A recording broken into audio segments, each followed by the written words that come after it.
Alrighty, so now the next one we're going to be taking a look at here is To Heart. And in case you did not know, this show is actually based after a video game. So I think this makes it the second video game adaptation anime we're taking a look at this year. And the game To Heart is actually a visual novel that only stayed in Japan. So obviously I never played the game. So we're going to have to take this one for what it is, considering I can't make comparisons of how accurate it is or anything like that. But speaking of video games and this anime, the first time I ever heard about this one was actually from the game Aqua Plaza on PS3, which is a 2D fighting game with a bunch of characters from random visual novels beating the shit out of each other. So I figured, just for something different yet again, we'll also take a look at this one. So now if you want to know the type of anime this is a drama, Harlem, romance, and slice of life. So with that said, now let's begin and talk about the story. So the story begins with our main character, Hiroyuki, and despite having a very dry and stoner attitude, he is very much a very empathetic character, and he's been childhood friends with his neighbor named Akari. And while they have been very good friends and are very close, time starts changing, especially with the whole new semester of high school beginning for them. She kinda has mixed feelings where she feels like she wants to love him, and then there are some times where she feels like that she just wants to stay friends. But another close friend of theirs is Shiho, and she is a tomboy type of girl who is surprisingly really obsessed with gossip. So it's mostly about these three characters just doing the everyday school life. But while everything at school is pretty much a mundane task, Hiroyuki tends to get himself involved in various things. Just for some examples, she ends up helping out someone named Sirika, and she happens to be a member of the school's occult research club. And then there's Aoe, and she wants to start up a club called Extreme Rules, which is basically a mixed martial arts. And as for the last one that I'll mention, and this one may seem kinda weird to be in a slice of life anime if you could believe it, is that there's actually a robot named Multi. Yeah, she's an android that is meant to look human and also is meant to do chores around the school. And most of the episodes are pretty self-proclaimed, but of course in some of the episodes you do see some of the other characters that Hiroyuki interacted with. So yeah, that's basically all you need to know about this one, is that it's a pretty typical school anime that is slice of life. So with it being a slice of life, there are some things you gotta expect here. Like, this show can be a little bit slow at times, but that's kind of the point, since slice of life is supposed to represent real life, and as you know, real life is not meant to be exciting, it's not meant to be pretty or happy, sad, whatever, it's just exactly what it is. But the one thing that does keep the show a little bit more refreshing and exciting is like having Sirika being a part of the occult, where basically she uses black magic, and then there's Katone, who happens to have psychic powers to see parts of the future, and of course Multi, the android robot. So for the most part, the show is just representing a mundane task at school life, and the relationship between Hiroyuki and Akari, but it does have very little fancy stuff like the three things I mentioned earlier, and I think it does break it up quite fine. So that's all I really have to say about the story here. But like I said at the beginning, I never played the game, so I don't know exactly how accurate the show is, or what they took out, or what they changed, or any of that kind of stuff. So we'll have to be moving on, so now let's start talking about the animation. And I think it looks pretty good for the most part. So all the backgrounds look really nice, and it also has a whole lot of bright colors. And the character designs are alright, I guess. I mean, considering that it's a school anime, of course, everyone has like the exact same outfit. So it's really the hair and facial features is really what stands out. But that's not always a bad thing, but at least the art style itself does look really nice. Honestly, I can't really think of any real complaints about the animation itself, but it does look pretty good for the time, although I wouldn't say it's the best looking anime ever, but it does look pretty nice. So now, as for the music within this one, I think it does sound pretty good, and of course it does suit the show very well, and a lot of the songs are really soothing and relaxing.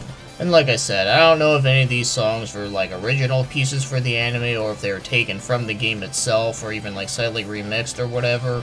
But what I can say is that at least the music itself does sound pretty good. And now let's start talking about the voice acting.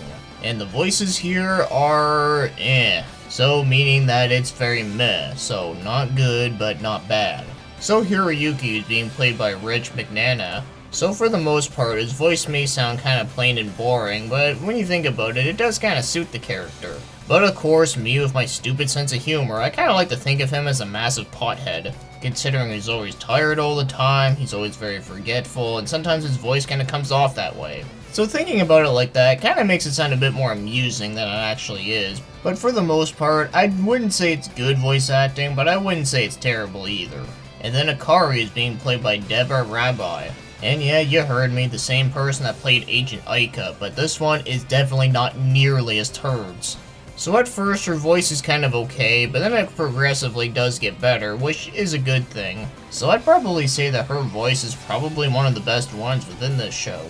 And then Shiho is being played by Jessica Cavillo. I think her voice is just plain okay, but for the most part her voice is just kind of irritating, but it does suit her okay, so I guess it does make sense. But then you got other voice actors like Lisa Ortiz, Karen Thompson, Veronica Taylor, Wayne Grayson, and someone named Lenore. And I think they all do an okay job, not good, but not terrible. Although the voice for Serica and her butler are pretty bad. So the problem I have with Serica is that her voice is way too quiet. Now I guess that makes sense of her character, she's supposed to be a very quiet speaking person and is also very shy. But goddamn, I think they made it a bit too quiet. Like, at my regular volume level, I couldn't even fucking hear her. So just to hear anything that she says, I had to crank it up super loud. But as for her butler, he just sounds really fucking bad. Enough said. But thankfully, it's just a very minor role, so it's somewhat excusable. So yes, if you are watching this one in English, the voice acting is probably the weakest part of the show, but I don't think it's bad, mind you, I just don't think it's really all that good. But thankfully, this isn't as bad as the voice acting within Agent Aika, thank fuck. So now, let's move on to the overall score. So, if I were to rate this one, I think I'm gonna give it a 7 out of 10. Now, I am being slightly generous with my score. Main reason why is that this anime is not really one that I would normally watch. Because as you know me, I'm the type of person that just wants to see action.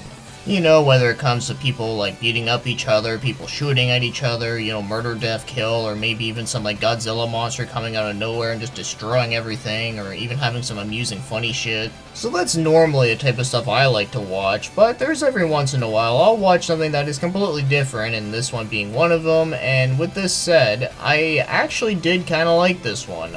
It was just a very nice, relaxing anime to watch. And I found that most of the characters were done really well. Now sure, some of them are not the most developed ever, but I think with what they came up here, I think they were at least done the best that they could. But for me personally, I'd say that the best episodes here are the ones that mostly focus on multi.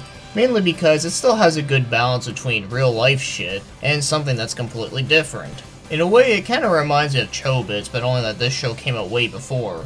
And of course, he doesn't try to fuck the robot. But anyways, I found that the episodes focusing on her were done really well.